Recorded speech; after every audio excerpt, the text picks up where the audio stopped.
Non, je vous en... Non, ce n'est pas votre métier, votre indulgence. Pas du tout.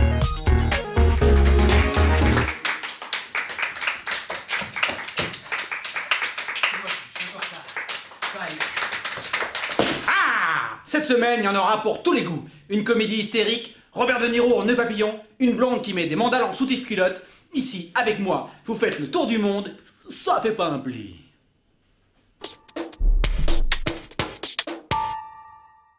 Pour tous ceux qui l'auraient raté lors de sa sortie en salle l'année dernière, il est enfin disponible dans une très belle édition DVD, le film complètement fou, complètement rafraîchissant, qu'est La bataille de Solferino de Justine Triet. L'éditeur, qui prépare toujours de superbes éditions magnifiques, nous prouve encore une fois qu'il se met en quatre pour prolonger l'expérience d'un film au-delà de la salle de cinéma. Il vous propose toujours bien plus qu'un simple téléchargement à l'arraché. Mesdames, messieurs, ma présence parmi vous l'atteste. Des gens vous aiment, ils vous respectent, ils travaillent dur pour vous faire plaisir avec peu de moyens. Soyez reconnaissants, nom de Dieu de bordel de merde. Avec eux, c'est Noël toute l'année. Arrête de dire tu sais rien, putain. Tu dis que ça, ok. Tu te rends compte ou pas du truc, là? J'en ai juste marre que tu me gueules dessus, ça n'a rien à voir avec le fait que je suis Putain, con. même pas mes bébés dans une putain de foule. C'est très con de faire ça. Ça aussi, c'est Lisa qui m'a dit de le faire, moi j'y peux Mais rien. non, tu ne fais pas ça, c'est dangereux. C'est pas mes enfants, c'est les C'est siens. dangereux de faire ça. C'est pas mes enfants, c'est les siens. La bataille de Solferino, c'est l'histoire de la frénésie de Paris durant la journée du deuxième tour des élections présidentielles en France. Une journaliste télé qui doit couvrir l'événement se voit submergée par des éléments perturbateurs, particulièrement retors. Un ex-mari envahissant qui veut récupérer ses filles, deux gamines déchaînées, un babysitter dépassé par les événements et autour d'elle, la foule qui explose en ce jour de victoire socialiste lors de l'élection de François Hollande. Le cinéma français change de gueule et pour de bon. Vincent! Eh oh. Attends, tu me fais mal, là. Ça va, tu vas Tu me bien? fais mal. Monsieur. Oh non, tiens. Tiens, putain. Putain. Tu te rends pas compte, là? Justine Triet est une réalisatrice à qui on a donné le droit de mettre un coup de pied dans la fourmilière du cinéma français. Ancienne élève des Beaux-Arts, elle découvre le cinéma en étudiant le montage. Tourne quelques courts-métrages documentaires ayant pour sujet la place de l'individu dans le groupe et se retrouve ensuite rapidement à la tête d'une équipe technique armée de 8 caméras disposées dans tout Paris pour faire un film encore jamais vu sur une manifestation humaine.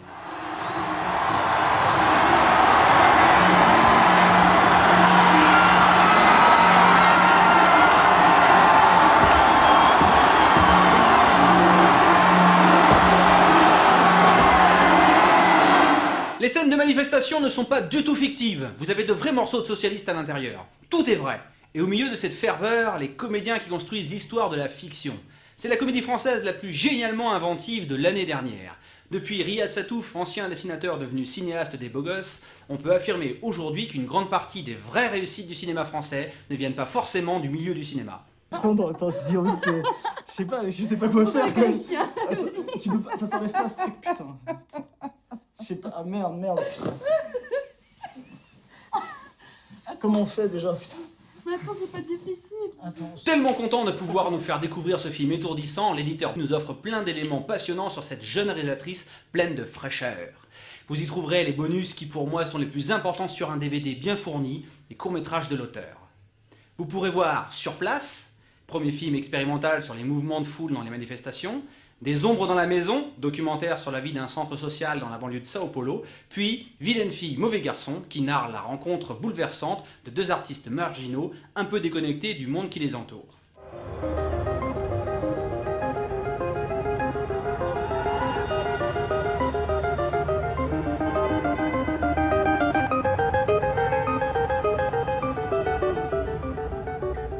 Ces bonus sont extrêmement intéressants car si vous les regardez juste avant le film, vous remarquerez qu'ils construisent progressivement le récit ainsi que la mise en scène de la bataille. J'ai besoin de la table.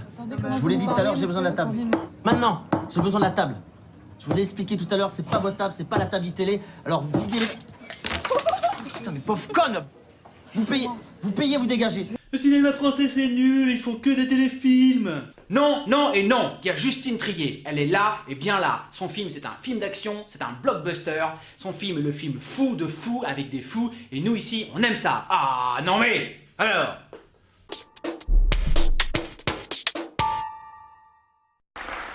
Bonsoir mesdames et messieurs, permettez-moi d'abord de me présenter, je m'appelle Rupert Popkin. Je suis né à Clifton dans le New Jersey, ce qui en ce temps-là n'était pas un délit puni par la loi. Il y a quelqu'un d'autre qui vient de Clifton?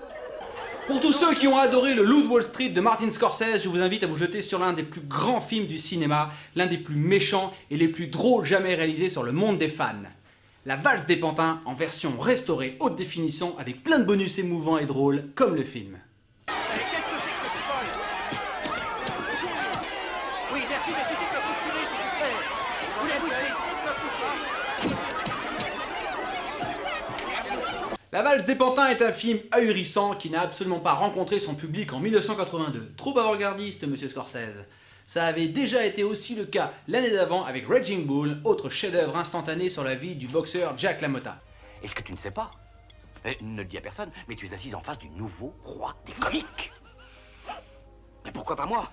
Pourquoi pas? Dis-toi qu'on peut avoir tout ce qu'on veut, il suffit d'y mettre le prix qu'il faut. Eh ben alors, qu'est-ce que t'en dis? C'est magnifique. Depuis, la société du spectacle nous a prouvé que Saint Scorsese était un habile révélateur des mœurs de son époque et par extension de la nôtre. En témoignent aujourd'hui toutes les initiatives à travers le monde pour devenir un personnage célèbre grâce à Internet.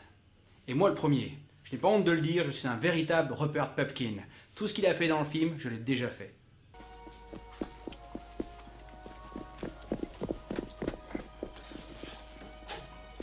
Voilà. Tiens l'or. Prends l'autre bras. Accroche le vierge. Allez, dehors. Alors, ici, avance, mon vieux. Alors, dehors. Vous n'avez pas compris, hein? Dehors. Jerry, personne ne vous aidera. Mais le personnage de Scorsese va plus loin, bien plus loin. Rupert Pupkin prend des initiatives qui forcent le respect. Si je devais ressortir une morale à la valse des pantins, je dirais « on n'a jamais rien sans rien ». Je te déteste, mon vieux. Si tu savais comme je t'envie parce que tu donnes ta pureté. C'est merveilleux. C'est de l'humain basé sur ta propre vie. Personne d'autre ne peut le faire que toi. Je ne te mentirai pas. Tu sais très bien que je ne te mentirai pas, Rupert. Je sais, je vous dis que le film est génial, mais vous ne savez toujours pas de quoi ça parle. Eh bien, c'est l'histoire d'un apprenti comique, un peu minable, qui rêve de ressembler à son idole, Jerry Langford, joué par Jerry Lewis. Une sorte de Laurent Gérard des années 80. Comme lui, il écrit des sketchs et décide d'employer tous les moyens nécessaires pour l'approcher, afin qu'il lui donne le coup de main providentiel qui fera décoller sa carrière. Mais son idole s'avérera être un odieux misanthrope désabusé qui ne lui facilitera pas la tâche. C'est trop vous demander? Oui, c'est trop. Écoutez, j'ai une vie personnelle. Mais moi aussi j'ai une vie personnelle. Mais elle n'est pas sous ma responsabilité. Bah si elle l'est, quand vous me dites de vous téléphoner, que vous ne Je répondez vous ai jamais dit de à me mes coups de téléphoner fil. pour me débarrasser de vous. Pour vous débarrasser de moi? Exactement. Ah bon, très bien, non mais je sais qu'on parle des Si je ne vous avais pas dit ça, vous seriez certainement encore en train de me parler sur les marques de mon immeuble. Bon, très bien, je me suis trompé, alors bon, bah oui. Oui, bon, bah, y a pas Hitler de- aussi. Alors attention, c'est super drôle, mais ce n'est pas une comédie. Si vous aimez rire du malheur des autres, c'est le film idéal, et si vous voulez prendre une leçon de dignité, c'est aussi le film parfait. C'est indéniablement l'un des plus grands rôles de Robert De Niro, et la qualité de la performance de Jerry Lewis dans un rôle dramatique est tout simplement évidente. Bon, qu'est-ce que tu en dis? Eh ben, je crois que c'est une très bonne idée. Formidable. Le projet du film est venu de l'acteur de Taxi Driver qui a longuement insisté pour le faire lire à son ami réalisateur Martin Scorsese, qui ne trouvait à la base pas l'idée très intéressante. Et pourtant, cette histoire de fan un peu maniaco-dépressif sur les bords, Robert De Niro y tenait particulièrement, car son expérience d'acteur oscarisé lui a valu de rencontrer à plusieurs reprises des admirateurs plutôt envahissants. Jerry Langford, n'est-ce pas? Oui. Oh, Maurice, ne raccroche pas. Jerry, voulez-vous me signer un autographe? Enfin, je veux dire sur mon magazine, s'il vous plaît. Vous êtes si merveilleux. J'ai suivi entièrement toute votre carrière. Vous êtes la joie en ce monde. Oh, je vous en prie une seconde. Voudriez-vous, s'il vous plaît, dire un petit mot à mon neveu Maurice qui est au téléphone? Il est à l'hôpital. Non, je suis désolé, mais je juste suis un petit pressé. mot. Mais je voudrais vous voir avec un cancer. Je vous souhaite d'avoir un cancer.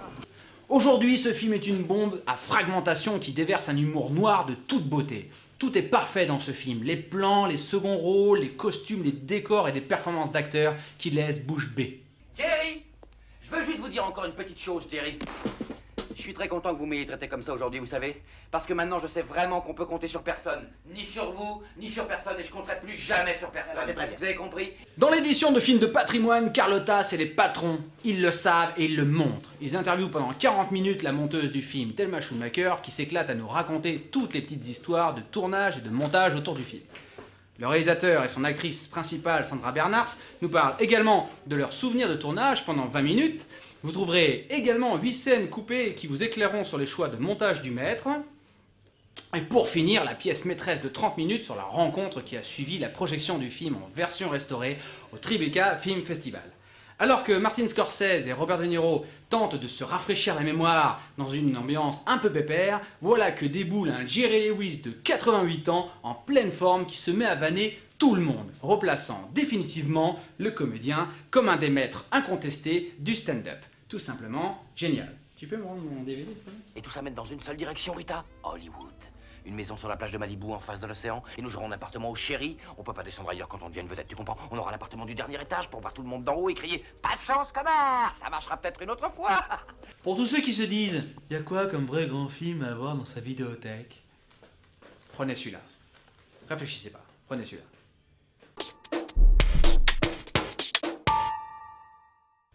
Bonjour. Tel que vous me voyez, je suis présentateur d'une émission ludique et culturelle, mais je suis aussi parmi vous, à travers l'écran de chez vous, pour vous informer, vous motiver, vous redonner de la confiance en vous.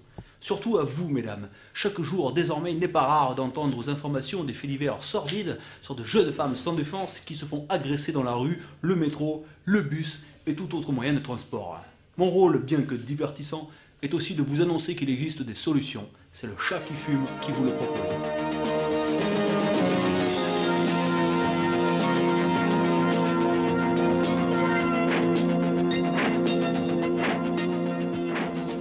Fini les sacs à main détroussés, les jupes arrachées, les fesses pelottées, Suzanne Carter, qui pourrait bien être la mère de Kill Bill, va vous apprendre à vous défendre.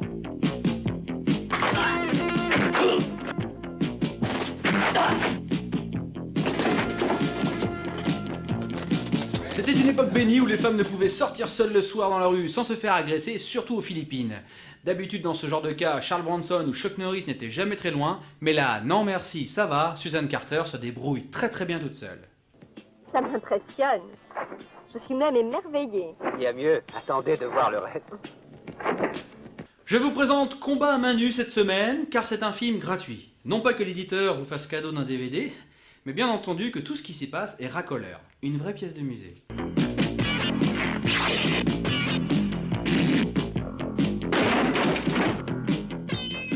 L'histoire est extrêmement simple. Ceinture noire de karaté, Suzanne Carter part aux Philippines à la recherche de sa sœur journaliste disparue. Au cours de son enquête, elle découvrira un réseau de malfrats, trafiquants de drogue, qui n'auront de cesse de vouloir en découdre avec la jolie blonde.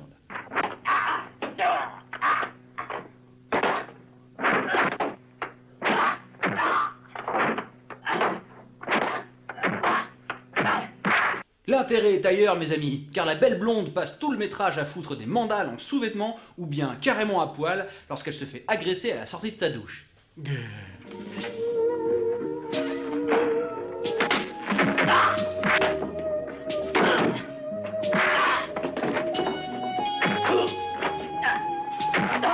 Oui, on peut dire qu'Attaque à main nue est un film féministe qui remet l'homme à sa place lorsqu'il en a le plus besoin. Et maintenant, nous les hommes, on ne peut qu'adhérer au vu des images.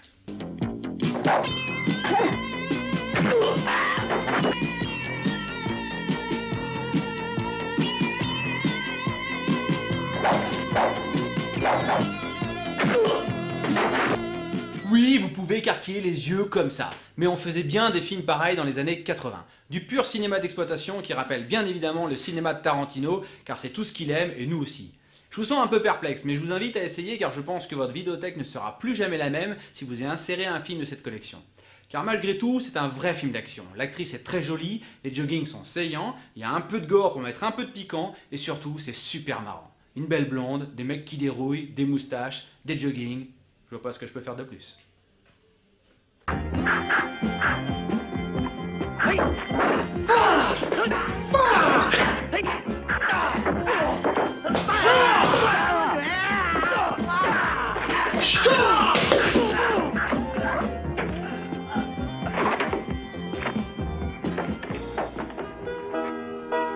Vous êtes encore là? Si vous regardez pas le film, achetez ce film. C'est un vrai magazine différent. Moi je le fais. Achetez-le. Ça et ça, moi je choisis pas, je prends les trois.